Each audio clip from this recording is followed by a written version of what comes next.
সবাই দোয়া করবেন যেন আমরা বাংলাদেশ জাতীয়তাবাদী দলের যে আদর্শ নীতি, আমাদের সাবেক 3 বারের প্রধানমন্ত্রী মহুমা বেগম খালেদা জিয়ার যে আদর্শ নীতি, তাকে ধারণ করে সেই অনুপ্রেরণা নিয়ে জনগণকে সাথে নিয়ে ইনশাল্লাহ একটা গণতান্ত্রিক রাষ্ট্র ব্যবস্থা কায়েম করতে পারি। আমরা ধানের শীষের প্রার্থী হিসেবে প্রথম নির্বাচনে আপনাদের সবার বিশ্বাস আর সমর্থন নিয়ে বিজয়ী হয়ে যেন আপনাদের পাশে থাকতে পারি, আপনাদের সকলকে সাথে নিয়ে কাজ করতে পারি। ভবিষ্যৎ হোক নিরাপদ, বিনিয়োগ হোক বিশ্বস্ত, আর আমার পছন্দ সল্টবে। Welcome to সল্টবে।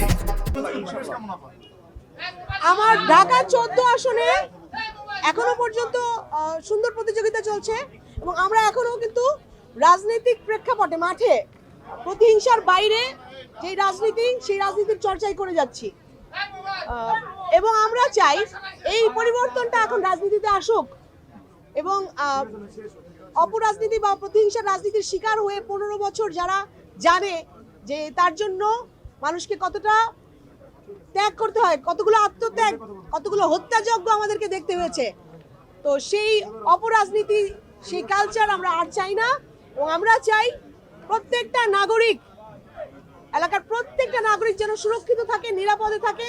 নাগরিক হিসেবে সেই নিরাপত্তা যেন তাদের সাথে থেকে পাশে থেকে আমরা সকলে মিলে নিরাপত্তা বিধান করতে পারি।